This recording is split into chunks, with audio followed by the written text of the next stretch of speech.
I still remember the sound of the knife cutting through the cake. Sweet, hollow applause echoed in a half-empty hall.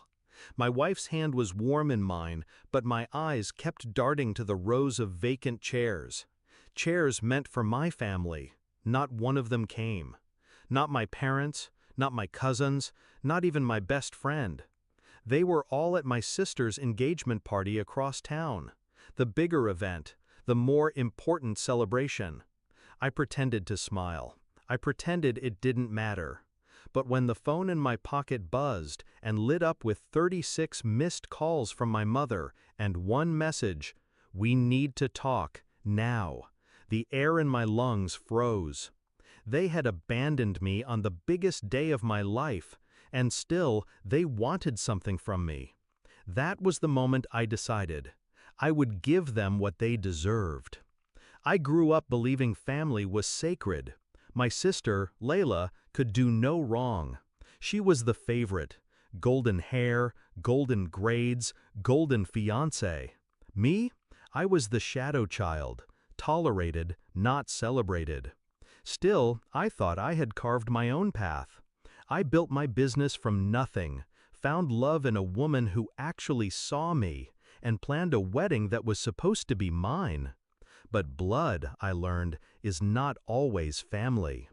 The signs of betrayal had started months earlier. My mother kept forgetting my wedding date, asking if it could be rescheduled to avoid clashing with Layla's engagement. My father stayed silent, hiding behind his newspaper. Even my best friend, the one I trusted with my secrets, began spending more time at Layla's house. I brushed it off. I told myself I was paranoid. But when I walked into the banquet hall on my wedding day and saw the emptiness, I realized I had been right all along. They didn't just forget me, they chose her. I didn't rage. I didn't cry. That would have given them power. Instead, I started planning. My family thrived on appearances, social status, wealth, reputation. To them, image was everything. And so, I decided to take the one thing they worshipped and make it bleed. Step 1, I gathered every financial document I had access to. My father had once named me co-signatory on certain business accounts, a gesture he made only for family trust. He had forgotten to update them. I didn't. Step 2, I reached out to Layla's fiancé. Quietly, calmly. I fed him truths wrapped in half-lies, enough to plant seeds of doubt, enough to make him question what he thought he knew about the family he was marrying into. Step 3, I built patience. Revenge is not served in rage. It is served cold, with precision. 2 weeks later, the opportunity came. My parents invited me to dinner, as if nothing had happened. As if missing my wedding was a small oversight. My mother smiled too sweetly. My father avoided my eyes. Layla sat across the table in her sparkling ring, smirking like she had already won some invisible war. I played along, ate the food, nodded politely. But beneath the table, my phone recorded every word, every admission, every slip. When my mother finally muttered, "We couldn't attend both events. You understand, don't you?" I kept my face neutral, but inside, I locked the knife deeper into their flesh. Because I didn't just understand, I knew exactly how to use it. The unraveling began slowly. My father's company accounts froze overnight.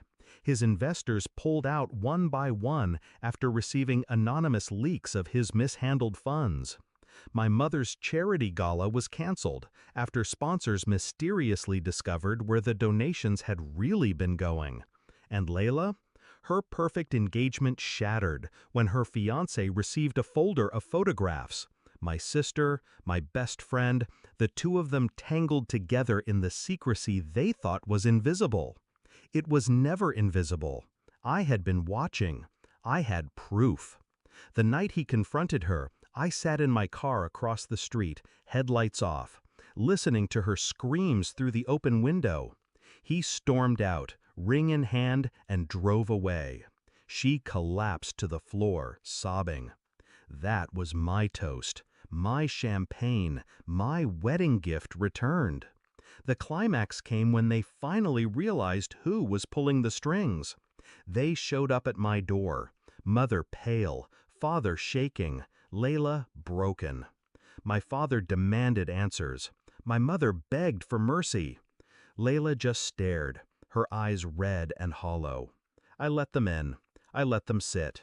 Then I laid out everything. The recordings, the transfers, the photographs. Each revelation dropped like a blade on the table. You made your choice, I told them, voice calm. You chose her. You chose betrayal. Now you live with it. My mother wept. My father cursed. Layla whispered, "You ruined us." I smiled. No, you ruined me. I only returned the favor. Now, months later, the dust has settled. Their empire lies in ashes. My father works from a rented office, stripped of power. My mother avoids social circles she once ruled. Layla? She hides behind drawn curtains, reputation poisoned beyond repair.